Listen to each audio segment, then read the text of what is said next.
नमस्कार दोस्तों, चलिए शुरू करते हैं जनवरी 2022 के सोशल इशू के कंटिन्यूएशन में। Hate crime. हेट क्राइम का क्या मतलब है?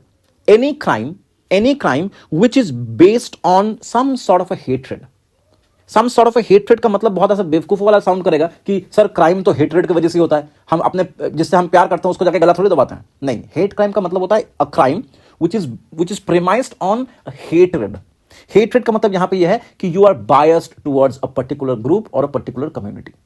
वो ही और she is motivated based on some prejudices. यहां पे ये टारगेट करेगा किसको? Racism is a hate crime, murder is a crime, racism is a hate crime, crime against women is a crime, लेकिन crime against SC women is a hatred crime. So अगर मैं यहां पे थोड़ा सा समझाऊं, मर्डर जो है वो क्राइम है, लेकिन रेसिज्म, उससे अगर मर्डर हो रहा है तो it's a hate crime. Rape crime है, ग्रीवियस क्राइम है, हीनियस क्राइम है, लेकिन क्राइम है। लेकिन अगर यही चीज किसी एससी वुमेन के साथ हो रहा है पर्टिकुलरली, तो बारी बारी से, then it will be a hate crime. It will be a hate crime. तो ये चीज समझनी पड़ेगी। और आज के तारीख में हेट क्राइम्स बढ़ गए हैं। न्यूज में क्यों है? न्यूज में यह है कि परपेट्रेटर्स, जो लोग ये क्राइम कर रहे हैं, perpetrators of mobile apps which feature humiliating mock auction of more than 100 Muslim women active in public life were arrested। यानी कि एक मोबाइल एप्लीकेशन किसी ने बनाया है, उसके अंदर मॉक ऑक्शन हो रहा है, एक नाटकीय रूपांतर किया जा रहा है कि लड़कियों को बेचेंगे, ऑक्शन लगाएंगे। कौन सी लड़कियों को? मुस्लिम लड़कियों को। यहां पे हम लोग एक कैटेगराइजेशन कर रहे हैं। अगर ये मॉक ऑक्शन होता of only women, then this would have been a heinous crime. लेकिन यहां पे मुस्लिम वुमेन कहा जा रहा है। This word leads to a hate crime. I hope आपको ये हेट क्राइम और क्राइम का मतलब समझ में आ गया है। अब थोड़ा सा पढ़ते हैं कि हेट क्राइम्स है क्या।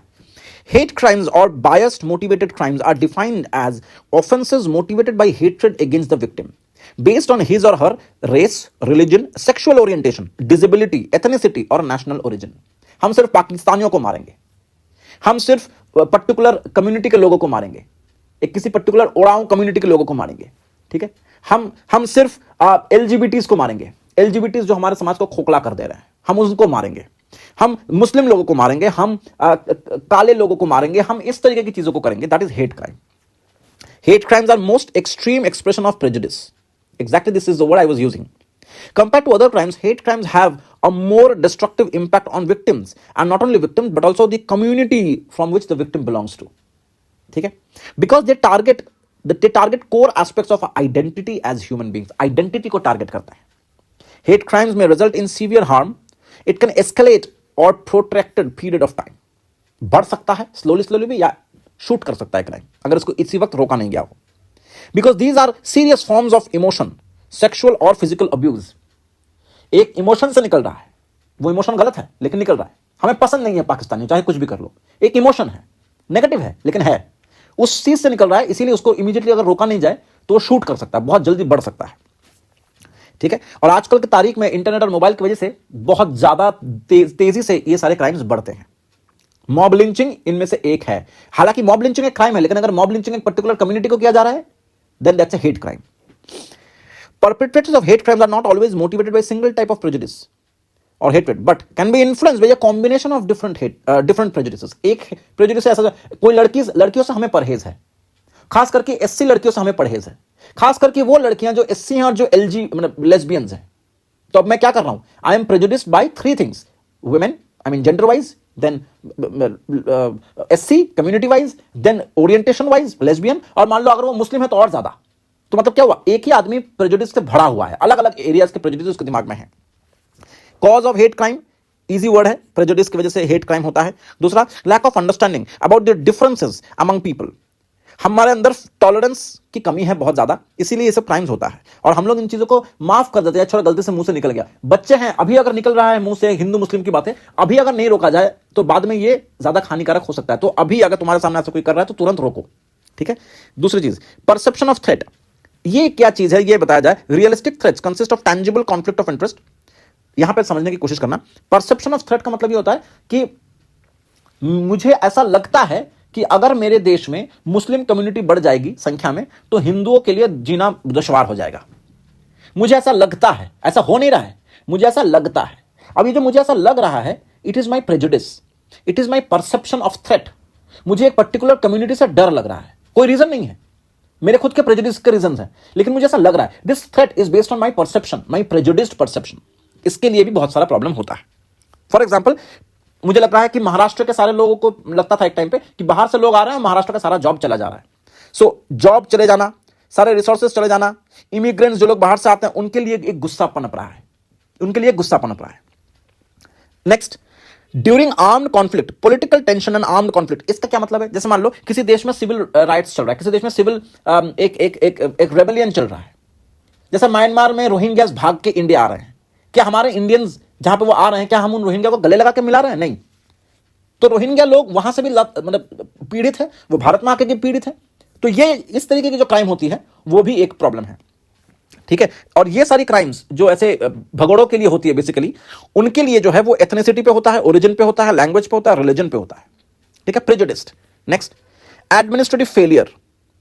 हमारी पुलिस, हमारी जुडिशियरी, इतना ज्यादा कल्प्रिट्स हैं, वाइड वैरायटी है, वाइड रेंज है परसेप्शन की, कौन कल्प्रिट है वो ढूंढ पाना इज वेरी डिफिकल्ट। कौन क्या प्रेजुडिस लेके चल रहा है, it is very difficult to identify. इसीलिए कल्प्रिट्स गो अनपनिश्ड, छूट जाते हैं। और सिर्फ यही नहीं, बल्कि जो लोग क्राइम करना चाहते हैं वो उनको लगता है कि हाँ बच जाएंगे। यहां पे तुम मॉब लिंचिंग का भी एग्जांपल दे सकते हो। हेट क्राइम किन किन तरीकों से ज्यादा फैलता है? जैसे हेट स्पीच, जैसे मॉब वायलेंस या मॉब लिंचिंग, जैसे वायलेंस अगेंस्ट वुमेन, ठीक है। आज यहां पे इंटरनेट का भी एक जमाना है, ट्विटर से या व्हाट्सएप से भी आप दंगे लगवा सकते हो, ठीक है। तो ये चीज को समझना पड़ेगा। आगे, पॉलिटिकल पैट्रोनेज। देखो ये तो है ही, जब जब पॉलिटिकल पार्टी अपना उल्लू सीधा करने के लिए किसी जात, किसी धर्म, किसी रिलीजन को इस्तेमाल करते हैं तो उससे भी हेट क्राइम्स बढ़ता है, ठीक है, उससे भी हेट क्राइम्स बढ़ता है।